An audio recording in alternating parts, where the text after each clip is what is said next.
I'm privileged and honored to have here with us our special guest for today in this post-lunch session of second day Elets AatmaNirbhar Summit, Charmie Parekh, Chief Executive Officer, Silvassa Smart City.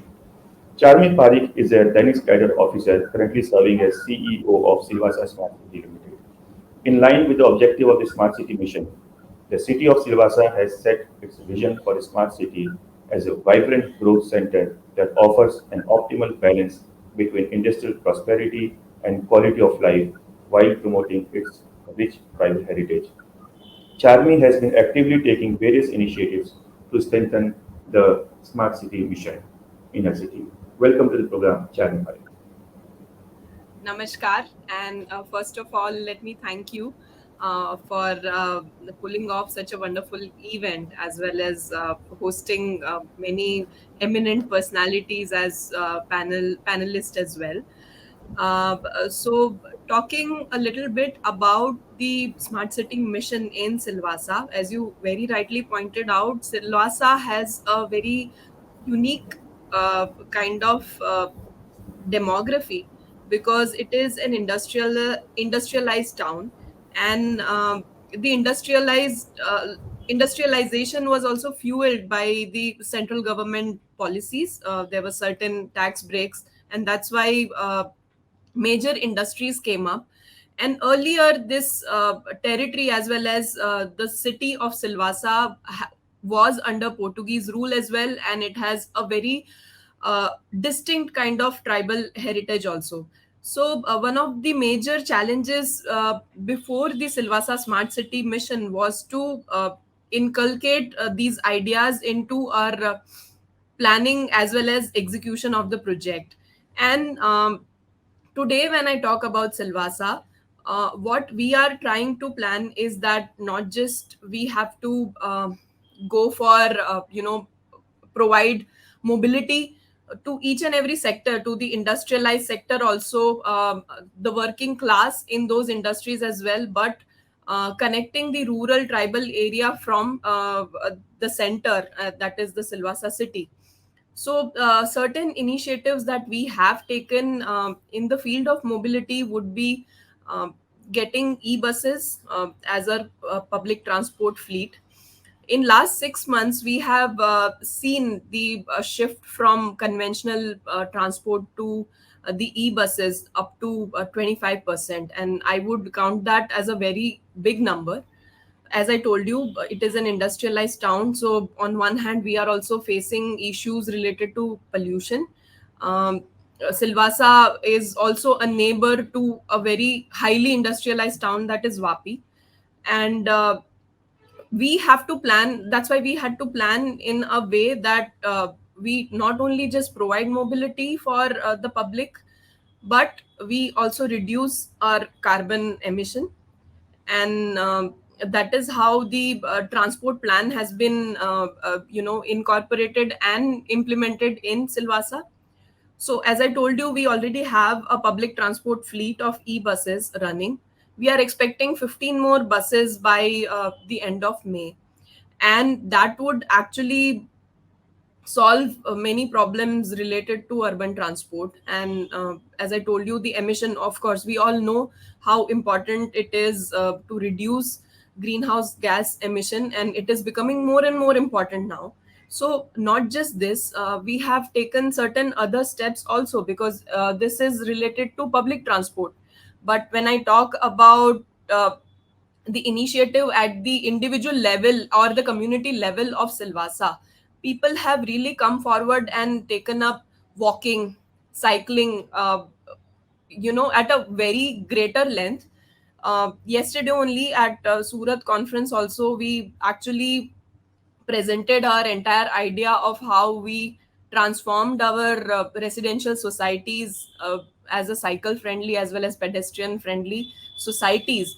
And we have actually been successful in transforming around 75 neighborhoods to becoming pedestrian friendly and cycle friendly.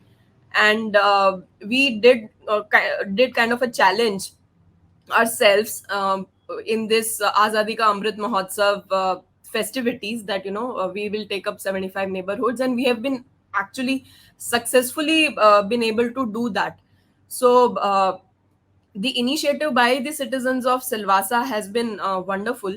And as I told you, step by step, we are seeing at the micro level also, from an individual, from a society level, from a community level, and at again at the policy level also, we have already taken up the handlebar survey as well. So we are incorporating around 15 kilometers of a cycle circuit in and around Silvassa town. We have also taken up, restoration and reformation of 67 kilometers of roads, which would the entire length would have footpaths. And along with that, since we were talking about technology also, I would just like to add that for these roads also, what we have done, we have incorporated in our planning is that we will be providing tap off chambers for all kind of utilities, so that in future also, whenever any kind of utility is to be passed, or if there is any fault found, let's say in a gas pipeline, or um, in an OFC cable, we always see that the roads get dug up so much. To avoid that and to have a longevity of roads in entire Silvassa city, what we have planned is that we will be providing tap off chambers at every uh, little distance in all the roads, so that it will cost us a little extra while we are doing it, but it is a Herculean task also, because the utilities are already existing, and shifting those utilities is going to take a lot of time and effort and coordination. The highest amount of coordination is required. We are already facing many challenges, but the team here at Silvassa Smart City has, we all have pulled up our socks, and we are wanting that entire 67 kilometers of roads get transformed into smart roads. And we basically, the plan is not just to provide mobility, easy transport, but again incorporated with technology as well. So these smart roads would be having smart poles, and these smart poles would be having the adaptive traffic lighting system as well, which would be connected to our ICCC center. And as you might be knowing, probably people might have read or heard about the VFX as well. So I would say that we are also going step by step in that direction, how these sensors in the smart poles as well as the smart roads would be able to give us data back to the ICCC center, and how then each and every vehicle can communicate with the ICCC center, and how that would make the driving as well as traveling on the road safer, not just for the vehicles, but also for the pedestrians, also for the bicyclists, and every person who's basically using the public infrastructure and roads. So this is a kind of overview of how we have planned things, and how we have already started implementing also. As I already mentioned earlier, we are already in the process of shifting these utilities, and we have already commenced the work of providing these tap off chambers as well. Okay, so what are the possibilities or opportunities for the private players if they want to partner with Silvassa Smart City in the upgradation of the existing roads into smart roads? You mentioned about smart roads, adaptive traffic lighting. So of course, this is not going to be possible without a public-private partnership. So what are the Absolutely. challenges and opportunities? Absolutely, private players, as you very rightly pointed out. I will go one by one. Like when I talked about the cycling revolution, let's say. So the builders of these societies, these residential societies, they came forward and they told us that yes, we want to make our societies and that common area of our building, or residential place, uh, cycle friendly. So they came actually forward, and they did some physical infrastructure changes in their own uh, buildings. They have installed a separate bicycle lane. They have painted those with pedestrian, it is only for pedestrians. Then they have provided the cycle humps as well. And very interesting thing is that the shopkeepers of Silvassa city, they came forward. There is a Vyapari association. They came forward and they said that whoever comes to buy things on their bicycles, we are going to provide them 5 to 10% of discount.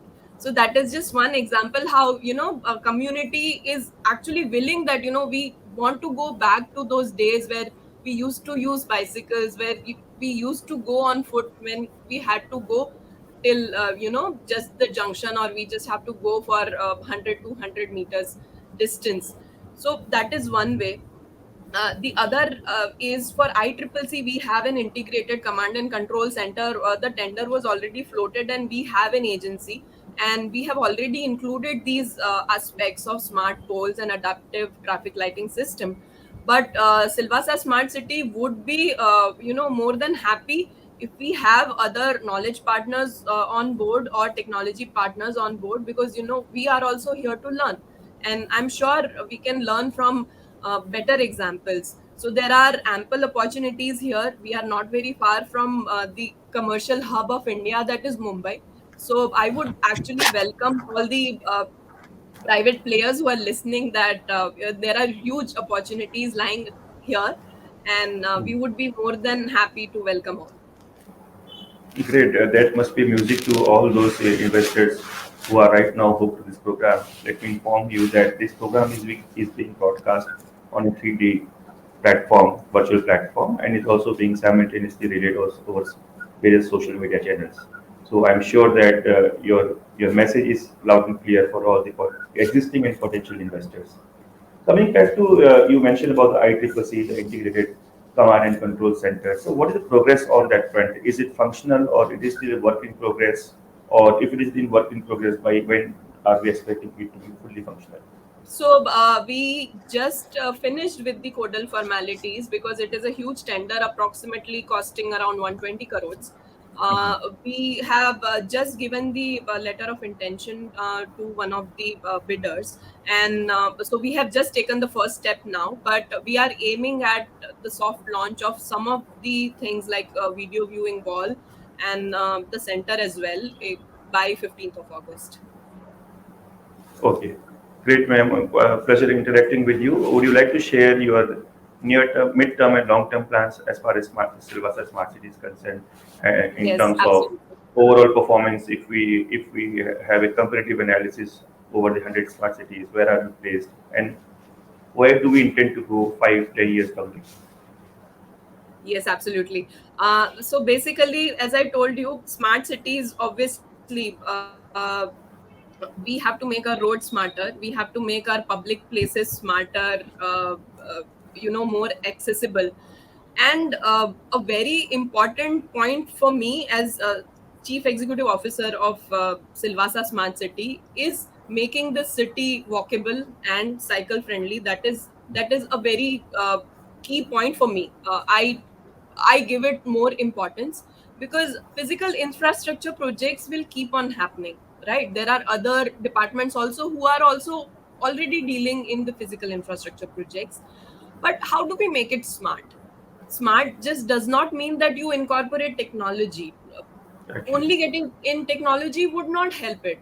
How are we using that technology to analyze that data, and how are we analyzing that data and then bringing in informed decisions to later on form our policies, is going to be very, very important. So I see that in next couple of years, when we are actually done with our all infrastructure projects, because as I mentioned, the 67 kilometers road project itself is around 27 months, the execution part. So for next 2 years, I would be actually happy to see that all the physical infrastructure projects get in place. But later on, as I said, not just later on, but simultaneously, and slowly we are trying to transform a little part of Silvassa Smart City. We are taking one step at a time, as I mentioned earlier also, that we are trying to transform a little neighborhood and then going to the next one. So I believe that simultaneously these actions would help to achieve a larger goal after 2 years or 3 years, let's say. So mobility, safety, lesser crime rate is obviously important for all kind of cities, and it would be technology fueled as well. But reducing greenhouse gas emission is also one of the key agendas for Silvassa Smart City. As I said, industrialization is at its peak here. So in next couple of years we would be having we are actually having some projects in pipeline which would uh, uh, reduce, or let's say all the plastic waste would get converted to some other kind of usable material, a construction material only. So and that would also help us be self sustainable also. So for 2 3 years, as I said, increasing mobility, getting infrastructure projects to their finish line is the priority. But later on, our aim would be to have a green and smart Silvassa. Great, wonderful, madam. Point well taken. Very beautifully mentioned by you that instead of imposing technology from the top down, you mentioned about first collecting data, then analyzing that data, and then coming out with effective and informed decisions based upon the data analysis, and then coming out with appropriate technology. So this should rather be the and really be the way forward. And thank you so much for beautifully putting your thoughts, your priorities. Your priorities are mobility, safety, and environmental sustainability.